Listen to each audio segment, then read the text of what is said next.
성령의 충만함을 받으라는 것은 전 하나님의 절대의 명령입니다. 그리고 이것은 어떤 사람들만이 아니라 모든 성도들이 필수적으로 받아야 하는 하나님의 명령일 뿐만 아니라 현재 진행형이기 때문에 성령 내 마음속에 오신 이후에 우리는 그 명령을 깨닫고 충만의 상태를 계속 유지해 나가야 하는 것인데, 우리는 이 일을 제대로 알지를 못하고 되는 대로 인생을 살아오며 어려운 일이 있을 때에만 주님이, 성령님이 나를 사랑하시고 때로는 위로해 주시고 축복해 주시기를 기도하며 살아왔었습니다. 이제 오늘 여러분과 저는 주님의 명령 앞에서 다시 한번 우리 자신들을 돌아보면서, 특별히 하나님은 조밀하신 하나님이기 때문에 에스겔서 36장에 성령에 대해서 말씀을 해 주셨어요. 우리 자신을 먼저 알고 성령이 우리 마음속에 오면은 일어나는 역사들은 우리 금강석보다 더 단단한 것이 사람의 마음이요 인간의 고집이라고 말씀을 하시면서, 그 금강석보다 더 단단한 것, 금강석은 간단합니다. 다이아몬드, 그걸 금강석이라고 말을 해요. 망치로 깨트려도 안 되고 불에 태워도 잘 안 타는 그 단단한 것 같은 것이 나의 마음이었던 겁니다. 성령 감동 받기 전에 사람들의 마음은 조금쯤은 차이가 있겠죠. 그러나 그렇게 단단하답니다. 누구도 그 마음속의 비밀을 알아낼 수도 없고 그걸 바꿀 수도 없고, 세상의 예의 범절 어떤 철학도 사람의 마음을 변화시킬 수는 없는데, 한 가지 있습니다. 하나님의 성령입니다. 그 성령이 우리 마음속에 오면 그 금강석 같았던 돌 중에 가장 강한 돌, 그보다 더 강한 마음이 녹아지기를 시작한다는 겁니다. 그것을 일찍이 에스겔 선지자를 통해서 우리 속에 나를 보여주신 것이에요. 그런데 그 성령이 내 마음속에 오셔서 나를 그렇게 변화시키기를 위해서는 우리 자신들이 먼저 해야 됩니다. 무엇을 해야 되느냐? 그 에스겔서 37장에 보면 해골 때 보여주시지 않습니까? 너는 생명력에 관해서는 골짜기에 바싹 말라 부스러질 수밖에 없는 생명력, 물기란 찾아볼 수도 없고, 더더군다나 사랑이란 상상도 할 수 없는 참사랑 말입니다. 거짓사랑 말고요. 남자들이 쉬운 말로 술집에 갔습니다. 그러면 여자들이 밉다고 그럴까? 좋다고 그럴까요? 사랑한다고 그럴까요? 죽일 놈이라고 그럴까요?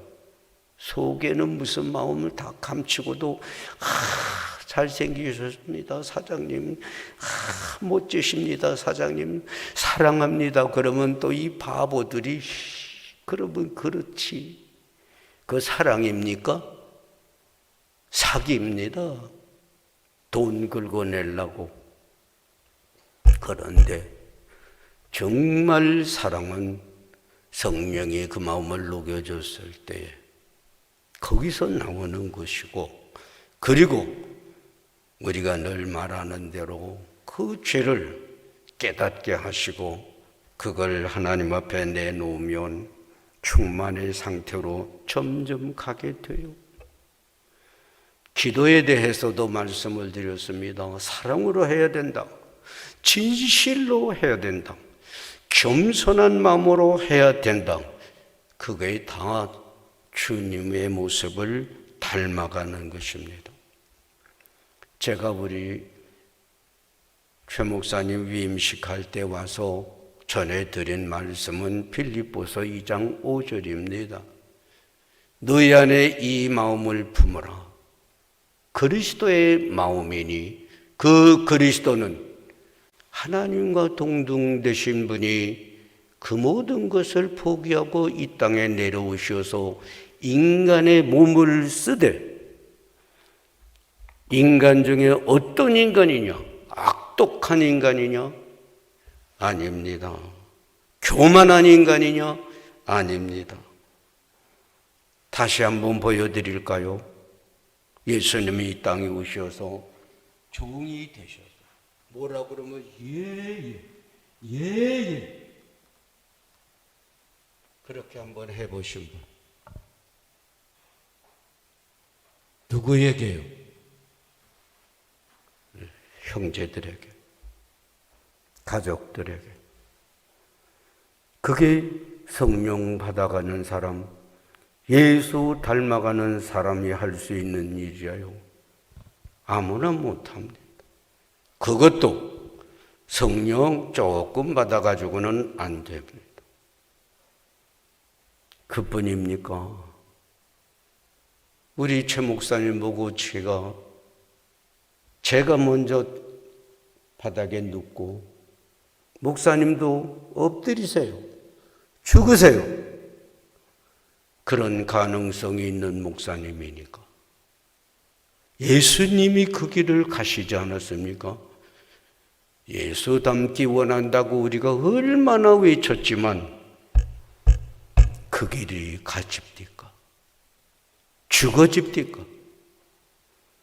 저는 솔직히 목회를 하는데 개척교회니 오죽하겠습니까? 여러 과정을 겪으면서 정말 어려운 일들을 보며 은퇴 얼마 전에 교인들 앞에 설교하다가 무릎을 꿇었습니다.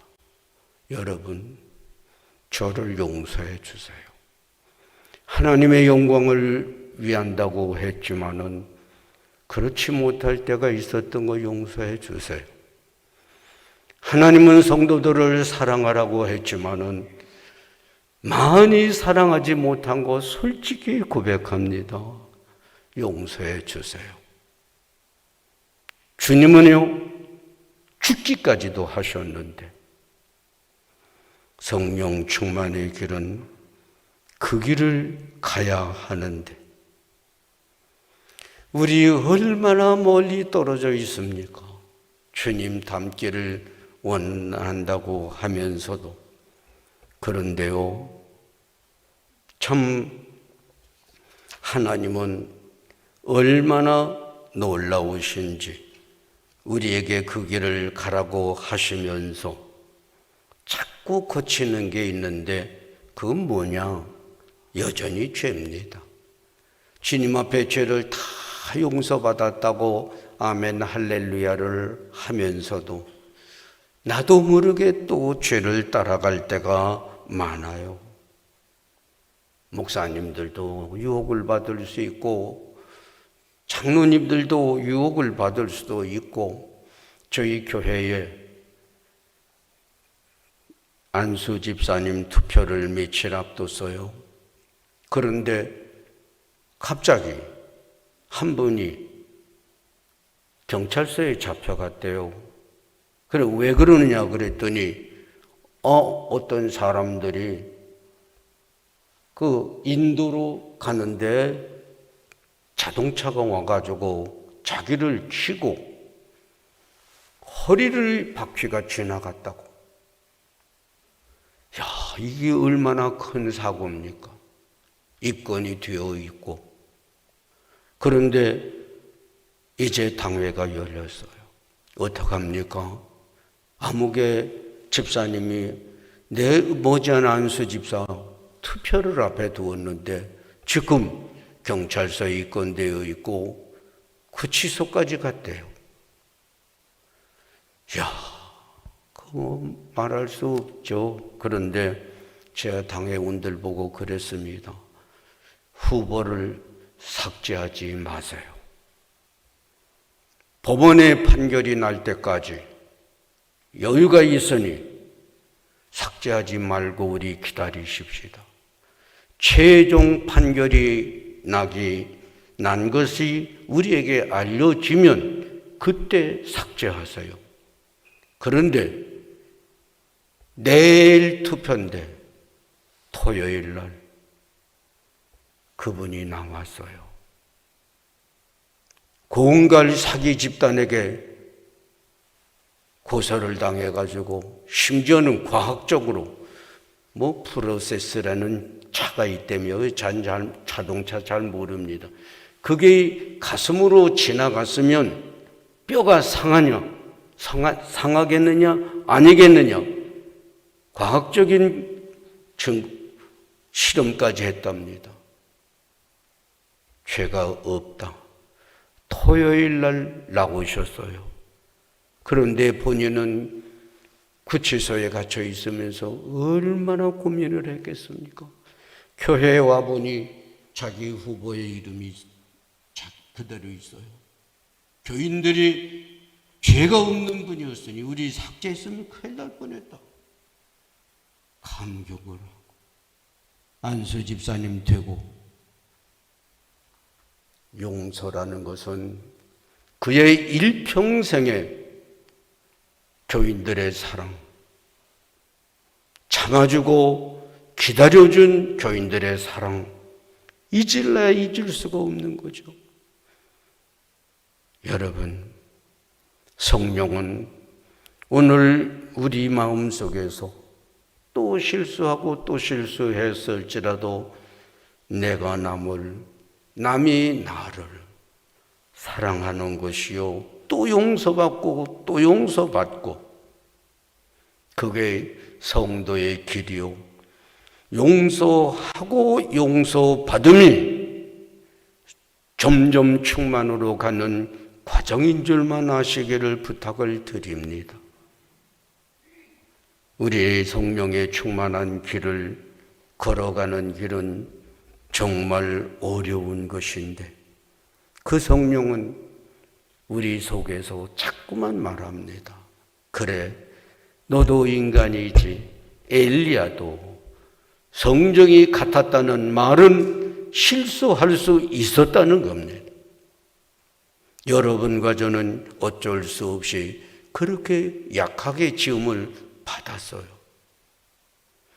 예수님처럼 겸손할 뿐만 아니라 예수님처럼 사랑으로 우리가 점점 걸어가야 되는데, 사도들도 마찬가지였어요. 베드로도 바울에게도 책망을 받았고 바울 스스로도 완전 작품은 아니었어요. 그러나 지치고 지칠 때에 사도들은 어떻게 합니까? 사도행전 4장 31절에 보니, 하나님, 너무 견디기 어려운 현실이 우리를 가로막습니다. 우리에게 성령의 충만함을 다시 한번 허락해 주시지 않으면, 빌기를 다함에 4장 31절에 진동이 일어나더니 성령의 충만함이 다시 한번 저들에게 임하더라. 최 목사님, 이게 성령의 길이야요. 충만의 길이야요. 견디기 어려울 때마다 주여, 주여, 사도들도 그 길을 가지 않았습니까? 나에게도. 여러분, 김익두 목사님 우리 잘 알지 않습니까? 들어서 보지는 못했죠. 평양에 유명했던 깡패. 그런데 그 양반이 예수를 믿고 변화되기 시작을 했는데, 어느 날 믿기 시작을 하고 좀 세월이 지났는데 성경을 읽다 보니까, 야, 성경을 읽으니 성령에 충만하면은 놀라운 이적들이 일어난다고 그래서 나도 한번 해볼까. 그래 조용히 저녁 시간에 나가니까 안진뱅이가 있더랍니다. 그래 이걸 어떡하나. 사람들이 없나 보니까 없어서 붙잡아가지고 힘이 세니까 일어나라! 근데 이 버쩍 들려다 주저앉았는데 여전히 안진병이더래요. 야, 이게 나도 권능을 못 받았는가? 그래 다시 열심히 기도를 하고 하나님 나도 좀 하나님의 능력을 힘있게 해주세요. 그런데 어떤 분이 와서 우리 아이가 지금 아픈데 기도 좀 해주세요 그러더래요. 그래 이제 이게 반강제로 끌려가서 기도를 하고 뒤도 못 따라보고 왔답니다. 그런데 그 이튿날 부모가 찾아왔더래요. 애가 낳습니다. 저는요 1972년이죠. 제가 학교를 갔다 왔는데 집에 오자마자 우리 집사람이 권사님들이 당신을 찾아왔었어요. 그 왜? 아무개 집사님 그 옆집에 있는 아무개 교인인데 그 사람이 좀 이상해졌대요. 그래서 그러면 목사님이 가셔야지. 근데 우리 목사님이 그런 경험이 없어서 오셔서 예배를 드렸는데 애를 낳고 몸이 허약해진 상태에서 뭘 제대로 먹지를 못해서 그래서 속이 허해서 헛된 소리를 좀 하는 거니까 잘 먹이면 난다 그러고 그냥 가셨어요. 그런데 권사님들이 볼 땐 그게 아니래요. 그래 오라고 그러니 갔어요. 제가 별 경험도 없는데 전도사님 이걸 마귀를 쫓아야 돼. 마귀. 예? 저거 하는 짓 좀 봐. 정상이 아닌데 목사님은 허해서 그러니 몰맥이라고만 그러시고 가셨거든. 그러니까 조용히 저 마귀를 내쫓아야 돼요. 이거 마귀를 어떻게 내쫓는 건지도 모르니 어떻게 해야 되나. 속으로 기도를 했어요. 하나님 어떻게 해야 될까요? 그런데 제가 그러면 할 수 없죠. 이 앞에 오라고 그러세요. 무릎을 꿇으세요.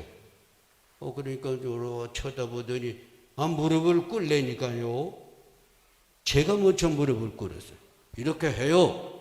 그래 놓고 자 하나님 불쌍히 여겨 주십시오. 가난합니다. 외롭게 살아갑니다. 아이를 낳았다고 해서 몸이 약합니다. 불쌍히 여겨 치료해 주십시오. 눈을 말똥말똥 뜨고 있더니 뭘 봐요. 정신 차려요. 마귀를 내쫓으세요. 예수의 이름으로 물러가라. 그러니까 눈이 좀 풀리면서 겁을 먹고 빨리 내쫓으세요. 그런데 꾀가 났어요. 쩔쩔매요. 왜 그래요? 소변이 마려운데요. 여러분 젊은 여자분이 소변 마렵다고 그러는데 내보내야 될까요? 말아야 될까요? 어떻게 할까요? 어르신들 장로님들 가만히 생각하니까 요게 꾀예요. 내 빼려고 소변 본다고 화장실 간다고 그러고 도망가려고. 그래서 제가 소변 보세요. 저 가서 오강 가져오세요. 예? 오강을 가져오세요. 제가 돌아앉았을 테니 권사님들이 이렇게 막고 거기서 소변 보라고 그러세요. 이거 꼼짝 못 하잖아요. 거짓말하지 마. 마귀에게 속지 마라. 다시는 거짓말하면 가만 안 놔둔다. 그랬더니 벌벌벌벌 떱디다. 나가려면 빨리 나가지 뭘 머뭇거리느냐. 빨리 나가라 그랬더니 나가기는 나가는데요. 시간을 좀 달래요. 그런데 어떤 권사님이 저를 꼭꼭 찔르면서 몇 시에 나가는지 물어보세요. 그러면 몇 시에 나갈 거냐? 4시에 나가겠습니다. 그러니까 권사님이 또 저를 꼭꼭 찔르면서 그러라 그러세요. 이제 마치고 왔어요.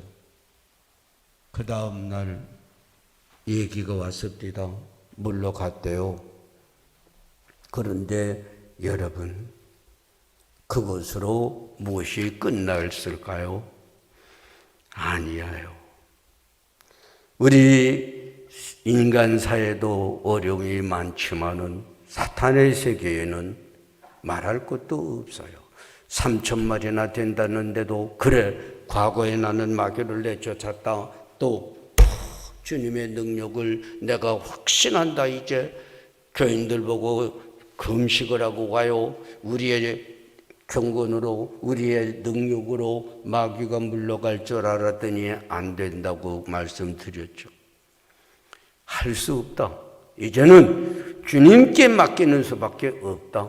우리의 수단은 금식도 필요 없고 경건도 우리 힘으로는 안 되니 시컷 먹고 찬송을 힘있게 부르고 주님께 맡기자. 그때 우리 주님이 시작을 하십니다. 여러분, 실수하고 또 실수하더라도 포기하지 마세요. 죄가 내 앞을 가로막아 내 마음에 그늘이 있더라도 포기하지 마세요. 성 프랜시스라는 사람은 세계적으로 유명한 성자였대요. 저는 보지 못했으니 모르죠. 그런데 어느 날 제자들하고 길을 걸어가며 얘기를 하다가 얼마를 간다 보니까 프랜시스가 안 보이는 거예요. 그래서 어디에 있나더니 저기서 지금 기도를 하고 있더래요. 길에서 쫓아가서. 그 어인일이었습니까? 길을 가다가 죄악된 생각이 내 마음에 그늘을 지웠어. 하나님의 사랑을 가로막았어. 그걸 제거하느라고 내가 기도를 했지. 성자의 마음에도 삶에도 실수는 옵니다. 낙심하지 말고 그럴수록에 더 주님께 맡기세요. 주여, 저는 약합니다. 저에게 성령의 충만함을 더 주세요. 또 부르짖으세요. 저는 지치면 목회하기 전에는 금식 기도를 했지만은 시간이 많이 필요하니까 목회를 하면서 그 금식 기도하느라고 제가 좀 오랫동안 교회를 비웠더니요, 장로님 한 분이 그럽디다. 목사님의 경건도 문제이지만 교인들도 생각하세요. 그 다음부터는 단식이에요. 그런데 그때마다 하나님은 힘을 주시는데, 특별히 중요한 게 있다면 사도행전 1장 14절의 첫 번째 성령 충만에도 마음을 같이 해서 오로지 집중을 합니다. 기도에만. 여러분도 그런 시간을 가지세요. 제가 목회를 하는 동안에는 우리 아이들이 지금도 그럽니다. 엄마가 아버지가 설교 준비한다고 숨도 크게 못 쉬게 했어. 문을 어떤 때는 장 닫아버리고 밥 먹으란 말도 못할 만큼까지. 그러니까 저하고 같이 신앙생활한 교인들은 좀 군기가 오면서요. 저녁 9시만 되면 전화도 못하고, 또 어떤 때는 심지어는 우리 교회 집회를 자체적으로 사경회를 하는데요. 그만 제가 차로 15분 걸리는 거리에 떨어져서 살았는데 골아 떨어졌어요. 깜짝 놀라가지고 이제 준비라고 교회로 달려가니까 한 20분 늦었어요, 예배 시간이. 그런데 교인들이 주여, 우리 목사님 지금 무슨 중요한 기도를 하는가 봐. 우리 전도사님 한 번은 지금 목사님이 아주 기도에 깊이 빠진 줄 알았대요. 와서 예배 시간 됐어요. 그것도 못하고 있더라고요. 그 내가 문을 열고 드리니까 목사님 강단에 계시지 않았어요? 내가 조금 늦었어. 우리는 지금 강단에서 기도하시느라고 그러는 줄 알았어요. 그런데 여러분, 언제나 우리가 기도할 때에 적당히가 아닙니다. 특별한 문제가 있을 때에는 정말 문을 걸어 잠그고라도, 앞에도 말씀드렸죠? 골방에 들어가서 문을 닫고 그 문 중에도 문인 마음의 문을 주님께로만 열고 집중을 하세요. 은밀한 중에 보시는 하나님이 집중하여 기도하는 무리들에게 성령의 충만함을 주실 뿐만 아니라 더 중요한 것은, 왜 너 성령 충만을 원하느냐는 겁니다. 왜 내가 너에게 성령을 주어야 하느냐는 겁니다. 분명한 목적이 없이는 아니되니 증인의 삶을 살아가기 위해서 사도행전 1장 8절에 성령의 권능이 너에게 임하리니 충만히 임하면 증인이하여, 예수 증인이하여, 천국 증인이하여, 하늘의 영광의 증인이하여, 그런 것도 없이 우리는 목사님 기도 좀 해주세요. 우리 식구를 위해서 기도 좀 해주세요. 부자 되게 기도 좀 해주세요. 많이 말합니다. 그런데 충만은 분명한 목적을 갖되 그 최상의 목적이 예수 증인, 하늘의 영광의 증인, 그것을 위해 성령의 충만함을 우리가 원해야 되는데, 이때에 여러분이 꼭 기억해 두셔야 할 성경 구절은 에스겔서 37장 3절을 다 피세요. 에스겔서 47장 3절 비슷하게 찾으셨어요? 3절을 보면 성전 문지방 밑에서 물이 흘러나는데 1,000척을 측량한 후에 보니 물이 발목에 차더라. 1,000척이라고 하면 상당한 거리야요. 그런데 샘물이 흘러나오는데 그냥 폭포수처럼 파도처럼 우리는 임하기를 원하는데 그게 아니라 1,000척을 재고 가서 보니 발목이야요. 더운데 발목만 잠궈도 시원하긴 하죠.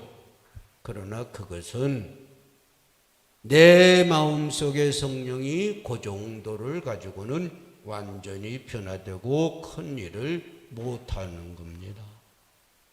다시 1,000척을 재라고 그래서 또 가니 이번에는 무릎이에요. 여러분, 우리 최 목사님 무릎이 길까요? 제 무릎이 길까요? 비교 하나만 하겠죠. 그러니까 최 목사님 조금 더 가야 돼. 더 기다려야 돼요. 거기도 우리가 걸어가는데 힘들지 않습니다. 다시 또 1,000척을 재라. 이번에는 허리. 시원하기도 한데 걸어가긴 조금 어렵죠. 내 마음대로 잘 성령 충만하면 못 살아갑니다. 성령이 인도하는 대로 가야 돼요. 다시 5절의 후반을 보면 이번에는 가슴을 너무 걸어갈 수가 없어요. 그러면 뭘 해야 돼요? 헤엄을 쳐야죠. 그런데 헤엄을요, 제가 목회를 하다 보니까 학생들, 청년들 수련회를 데리고 가면요, 수영 강습까지 해야 돼요.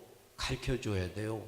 그래서 책을 사다가 수영하는 거를 다 배웠는데, 수영의 첫째, 조금 깊은 데로 가라. 낮은 데는 수압이 약해서 몸이 잘 안 떠요. 적어도 허리 이상 되는 데까지 무섭더라도 데리고 가서 하나 둘 셋 심호흡을 한 다음에 물에다 나를 맡겨라. 죽지 않는다. 여러분, 수영은 거기서부터 시작되는 겁니다. 물에다 나를 맡겨요. 겁이 많아서 이걸 못하는 사람은, 죽을까 하는 사람은 수영 못합니다. 제 처나만 하고 저희 교회 언제 며칠 전에 제가 말씀드리죠.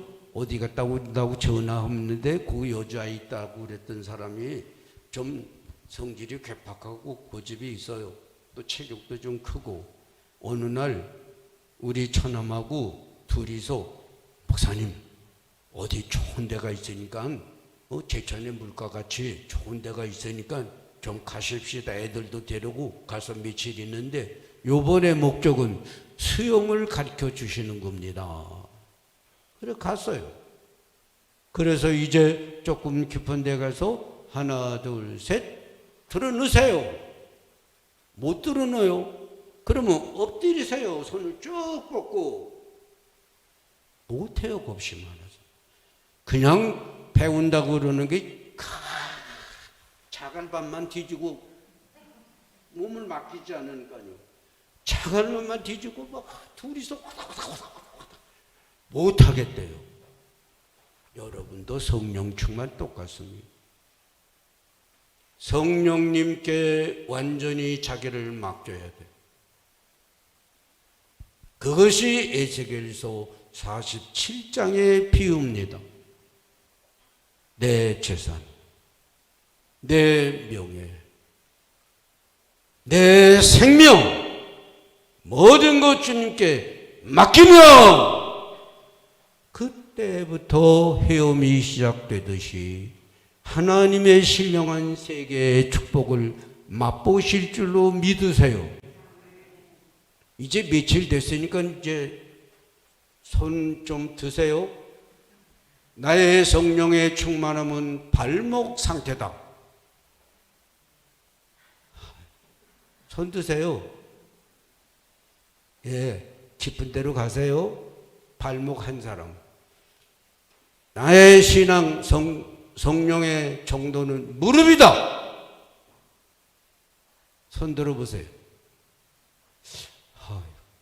그래도 다 충만하신가 봐. 나는 그래도 이래봬도 와다구시노 허리.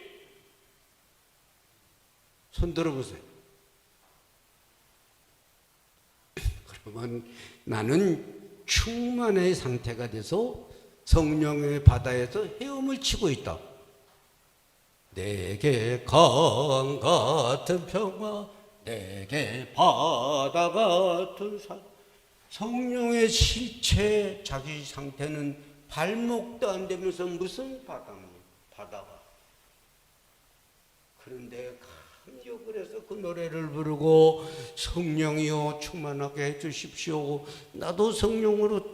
저희 집에 저 교회에서 어느 날 김장을 한다고 여전대원들이 배추를 이제 시장에 가서 샀어요. 그러니까 어떤 청년이 니아가에다가 배추를 싣고 왔습니다. 그런데 이 배추를 하나로 보니까 할렐루야 할렐루야 아멘 아멘. 그래서 이 사람이 믿음이 좋은 사람이인 줄 알았어요. 순복음교회 교이니까. 그래서 제가 물어봤어요. 청년, 그러니까 예? 교회 다녀? 아니요. 교회 다니는 사람들은 그러고 다닙니다. 여러분, 다시 한번 말씀드려요. 성령이 이만큼 충만해서 뭘 좀 깨달았다고 교만하지 마세요. 허리까지나 왔다고 만세 부르고 나무로 저거 방언도 못하는 거네. 저거 마귀가 그럽니다. 3,000마리 마귀 들렸다는 놈을 붙잡아 놓고 시도도 못하는 게 장로라고.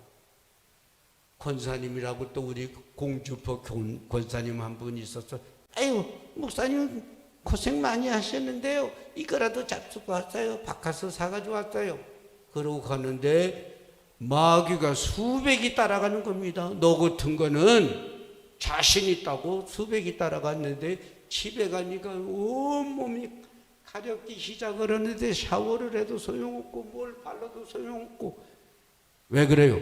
너 같은 건 혼 좀 나야 돼. 니까지 게 무슨 마귀 내쫓는데 와서 뭐 누구를 위로해? 맛 좀 봐라. 마귀가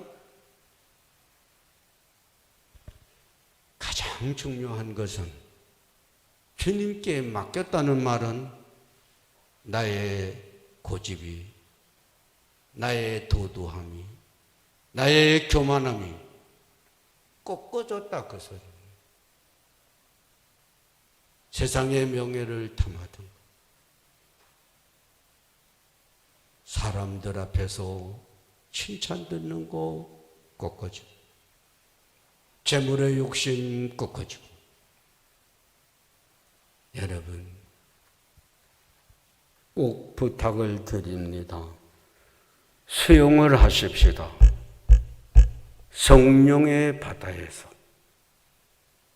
나를 다 아무리 귀한 것도 다 주님께 맡겨버립시다.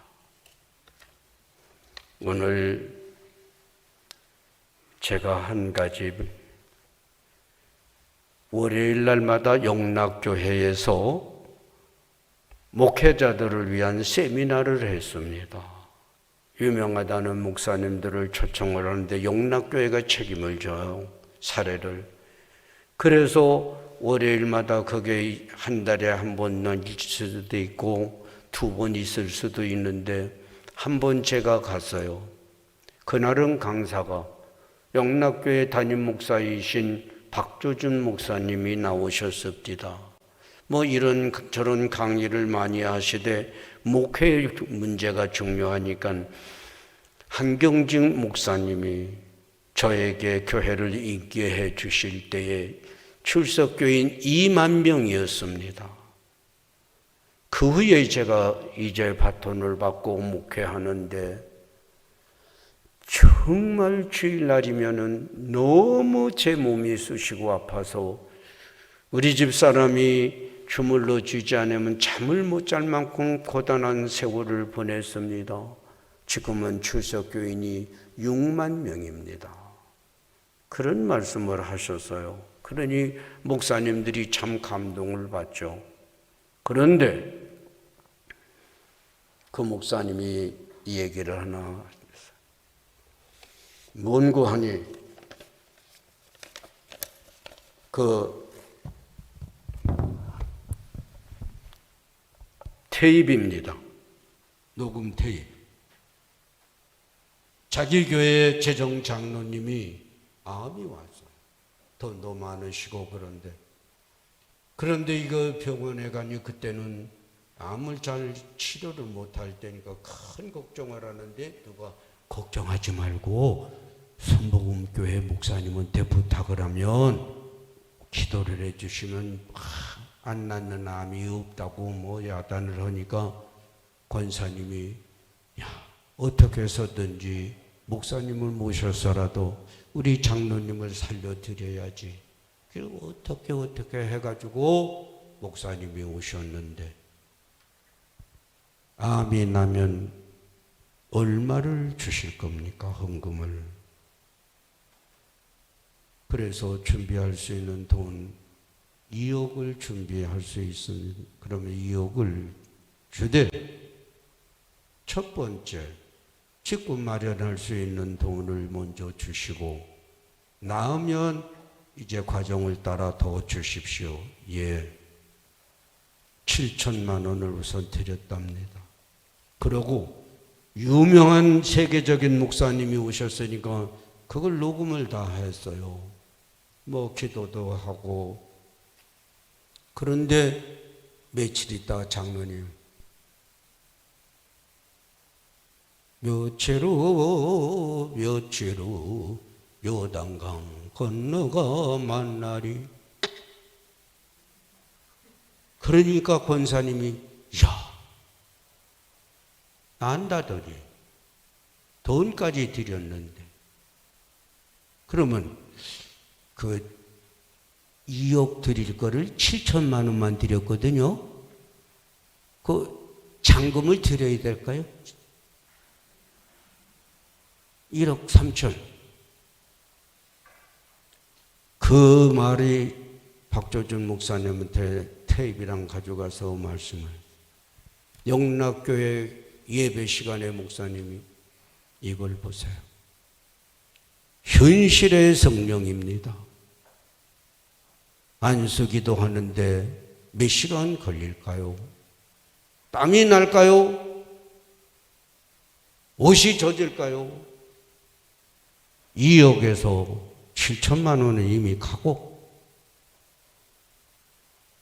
그 후에 얘기는 또 여러분 듣기도 어려운 일이 있었어요. 박조준 목사님이 갑자기 영락교회를 사임해야 되는 달러 사건이 그 후에 있었어요.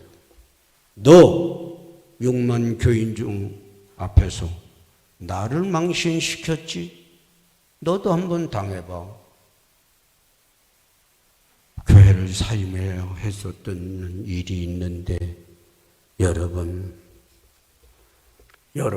지금 무엇을 위해 살아갑니까? 성령 충만하면 어디에다가 어떻게 쓰실까요? 쉬운 말로, 하기 좋은 말로. 증인이 되시렵니까? 저는요, 가문에서 야단을 맞고 쫓겨나다시피 한 사람 중에 하나이기 때문에 집에서는 일체 꼭 필요한 말이 아니면 하지를 못했어요. 당시 아버님이 농사를 하고 있어요. 그러면 아버지, 내일, 옛날 어른들은 공일이라고 그러지 않습니까? 공일입니다. 절 보고 일을 하라고 하실 터인데 저는 예배 시간만큼은 교회를 가야 합니다.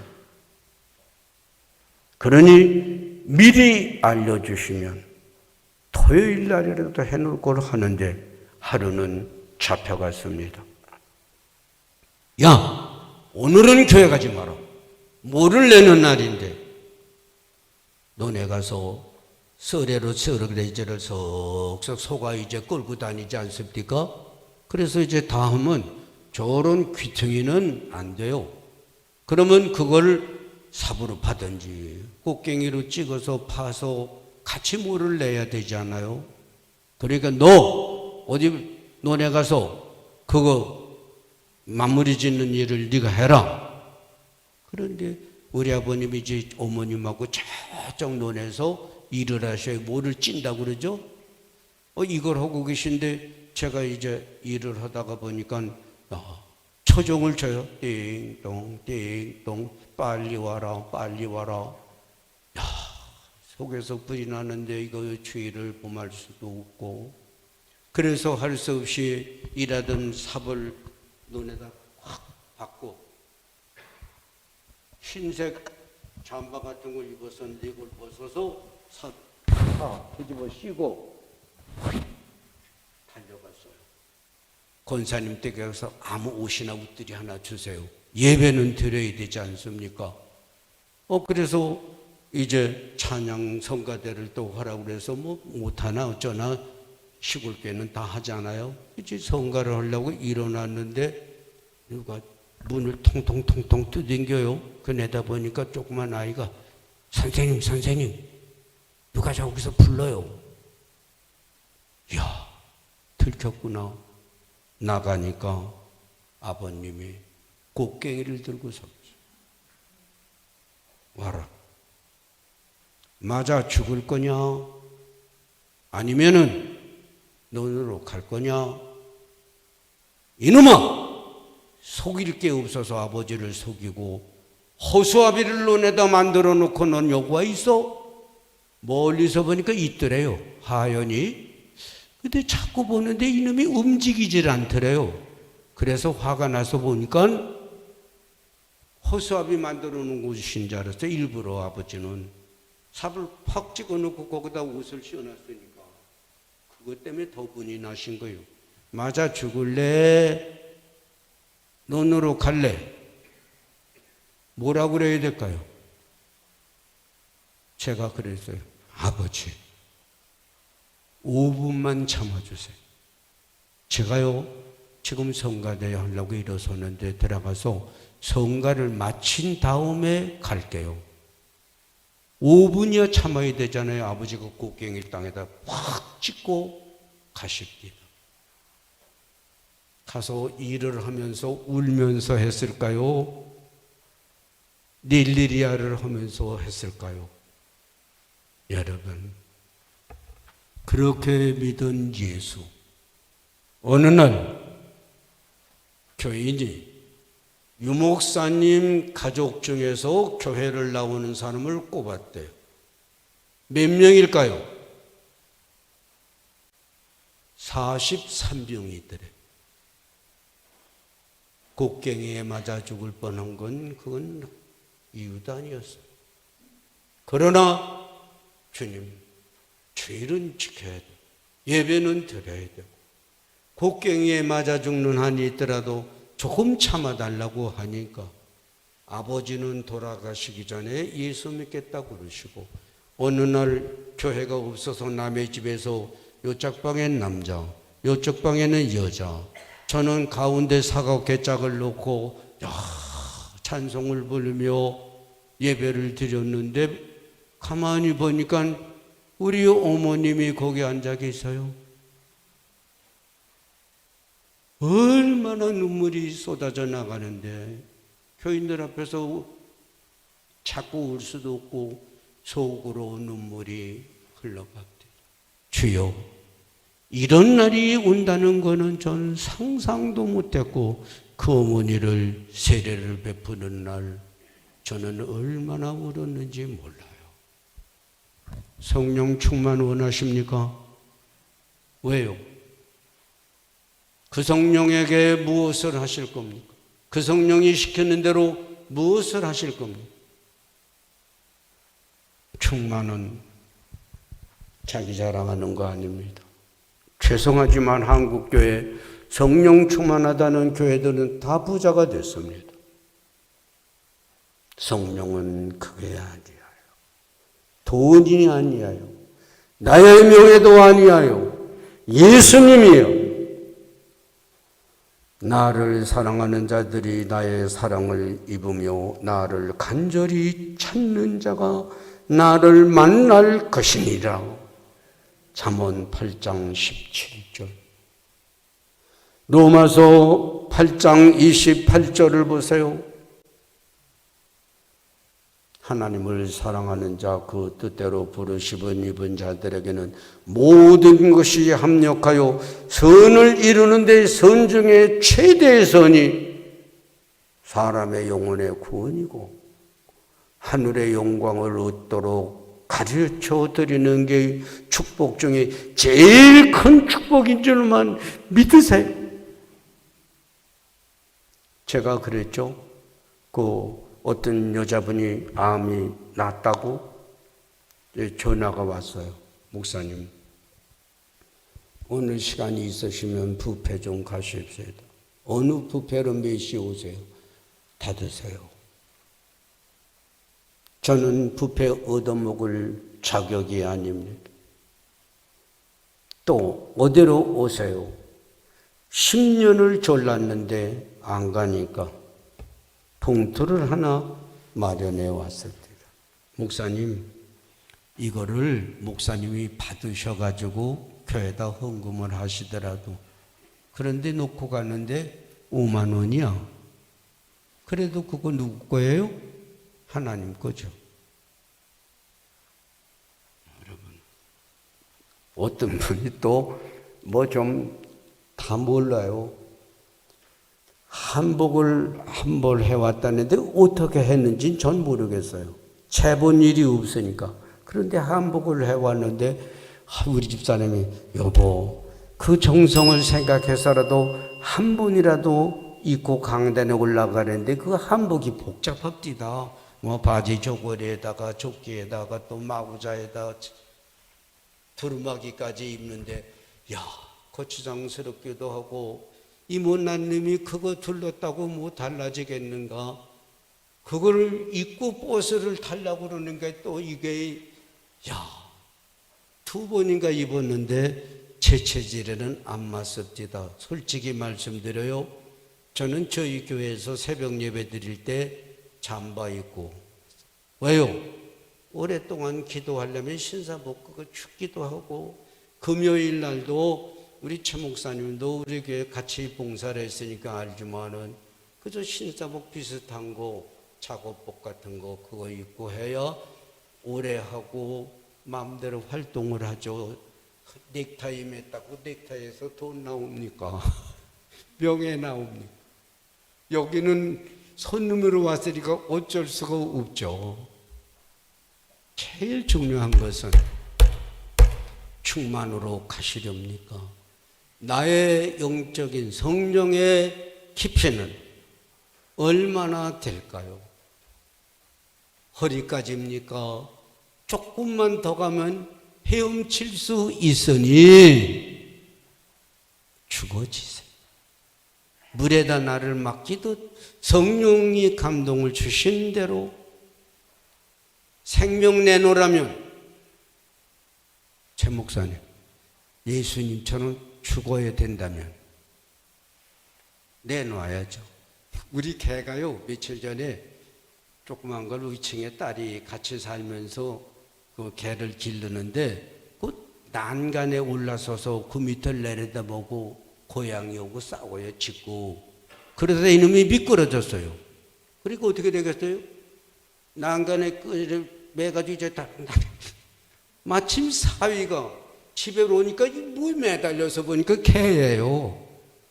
여러분 주님이 죽으라고 성령께서 그러면 죽대 사도 바울은 목사님 날마다 죽었대. 거짓말이야? 고린도전서 15장 31절 날마다 죽었대. 명의 앞에서 죽고 권세 앞에서 죽고 자기를 핍박하여 돌을 던지는 자들 앞에서 죽고 목숨이 그렇게도 많습니까? 나를 포기했다 그 소리. 여러분도 다시 말씀드립니다. 성령의 뜻이라면 내가 죽어지되 합력하여 선을 이루시니 살아납니다. 역사가 일어납니다. 정리를 해보십시다. 성령의 충만을 받으라 명령형이에요. 복수형이니 할 수만 있으면 성도들이 다 충만으로 가야 합니다. 현재형입니다. 계속 보충하듯이 약하다면 더 많이 주님 앞에서 점점 내가 사랑 때문에 진실 때문에 겸손 때문에 낮아지면 여러분도 분명히 하나님이 충만의 길로 인도하시되 제일 어려운 두 가지는 한국 모든 사회 돈이라는 마귀가 모든 사람들의 마음을 사로잡아 갑니다. 또 하나 젊은이들은 음란입니다. 어떤 통계에 의하면 도해지 사람들에게 70% 이상이 애인을 두고 살아간대요. 하나님이 제일 싫어하는 음란. 이것이 한국 사회, 교회까지 들어와서 부디 그것 앞에서 죽으세요. 저는 목회하다 보면 몇몇 사람은 꼭 복을 받아야 되는데 뛰어넘기 어렵고 심지어는 저희 교회에서 자라난 목사님들도 몇 있는데 참 사람이 좋은데 목회가 시원치가 않아요. 어느 날 제가 불러서 얘기를 했습니다. 당신 그걸 철저히 회개하고 아름다운 여인이 보이거들랑 살을 꼬집어서라도 돌아서시오. 여러분, 현재 디모데후서 3장의 1절 이하에 보면 자기를 사랑하며 돈을 사랑하며 자랑하며 음란히 하여 이 고비를 잘 넘기며 점점 헤엄칠 수밖에 없는 나를 죽이고 주의 증인이 된 삶을 살아가기를 애쓰고, 다시 부탁드립니다. 경건은 훈련입니다. 한번 마지막으로 여쭤보십시다. 남자분들, 현역 갔다 오신 분 손 드세요. 예. 월남 갔다 오신 분 계시다며 나오셨어요? 그러면 방위 맞추신 분들, 그때 이러면 손 드는지 알잖아요. 장교로 제대하신 분, 훈련이 달라요. 방위는 몇 주 받으면 끝이죠. 현역은 몇 년 고생하죠. 저 같은 경우는 뭐 또 월남 교육 받는다고 그러는데 좀 셉디다. 전쟁터에 가서 또 했다고, 시간이 가더라도 조금 얘기합시다.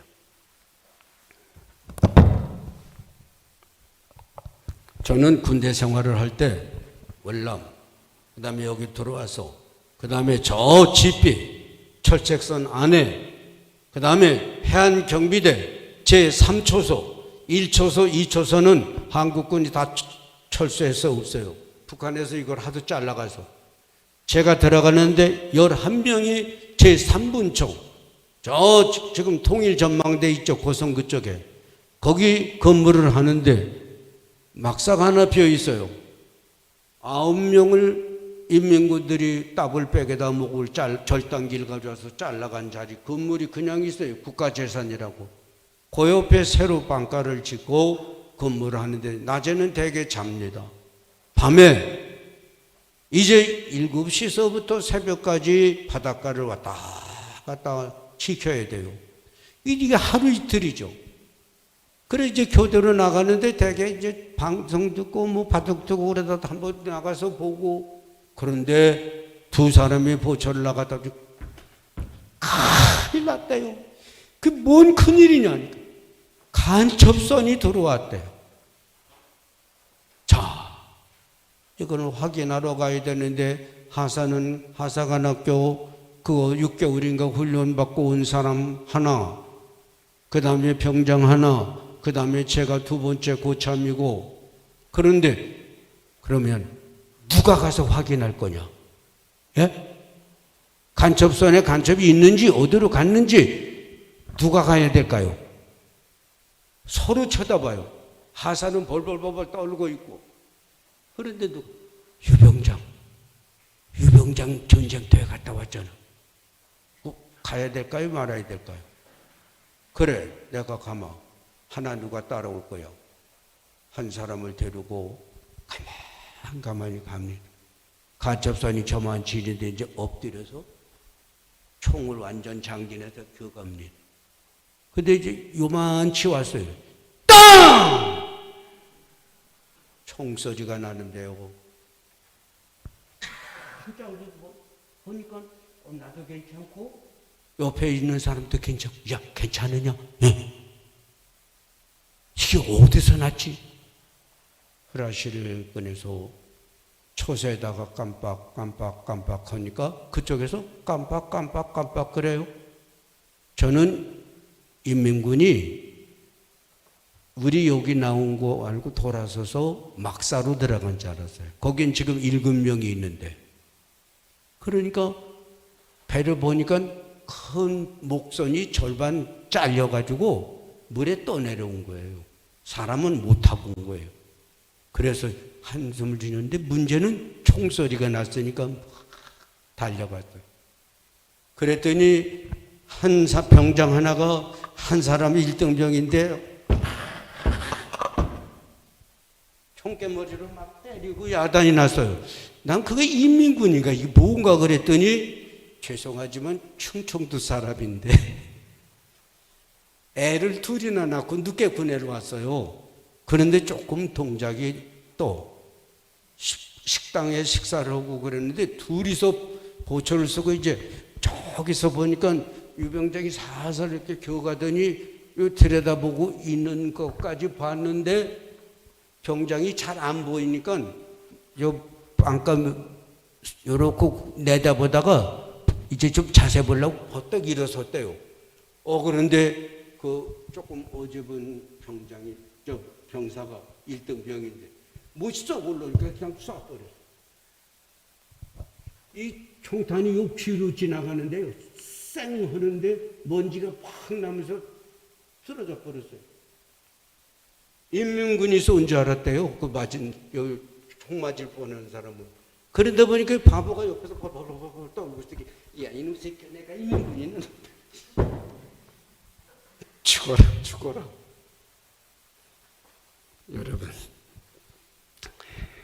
여러분과 제가 정신을 차려야지 않으면 그래요. 이제 다시 말씀드립니다. 우리는 증인의 삶을 살라고 부름을 받았어요. 열매를 맺되 그 열매가 항상 있게 하시려고 기도로도 열매를 맺고 전도로도 열매를 맺고 집에서도 저는 그렇게 서름을 당하면서 저희 일가 친척이 40명. 여러분 뭐 하셨습니까? 예수 믿어서. 우리 축복도요 그냥 달라고 그러면 안 돼. 주시면 그만큼 드릴 수 있어야 돼요. 오늘 저녁에는 큰 믿음, 큰 축복의 제목의 설교를 하는데 다른 사람이 아닙니다. 믿음의 조상이 하나님께서 부르시고 믿음의 과정을 통하여 성령으로 충만함까지 주시고 그에게 하나님이 어떤 축복을 몇 년 만에 주시는지를 하나하나 생각해 보고 이왕이면 여러분도 아브라함처럼 하나님께 부름을 받았으면 좀 축복의 길을 가십시다. 성령 충만한 그 길 함께 걸어가면 이 땅에 즐거움이 있습니다. 축복이 있습니다. 하늘나라에 가서 영광이 있는데 그것은 세상 말로 할 수가 없는 그 영광을 주시려고 부르셨사오니 증인의 삶을 사십시다. 성령 충만하세요. 넉넉히 살 수 있습니다. 사도 바울처럼 못생겼다는 사람도 저 같은 사람은 뭐 말할 것도 없죠. 성도교회는 이제 다시 한번 정신을 차리고 개척교회를 하는 마음으로 성령 충만의 길을 가십시다. 충만 예수를 닮는 길입니다. 낮아지고 죽어지고 그러면서 주를 찬양하고 하늘의 영광의 나라에서 여러분 다시 한번 말씀드립니다. 우리 세상에서야 또 얼마나 여러분 배울지 모르지만 하늘나라에 가서는 다 면류관 쓰면요 수백 년 수천 년 함께 성도교회 여러분 만나십시다. 영광의 면류관을 쓰고 충만의 길을 가고 기도하십시다. 아버지 정말 감사를 드립니다. 우리를 부르시고 성령 충만하라고 명령을 주시고 충만하고 또 지치고 피곤하여도 다시 충만하고 그래서 많은 사람을 주님께로 인도하는 증인의 삶을 낮아지고 겸손하고 죽어짐으로 이루어가는 성도들이 많이 일어나도록 복을 내려 주시옵소서. 예수님의 이름으로 기도하옵나이다. 아멘.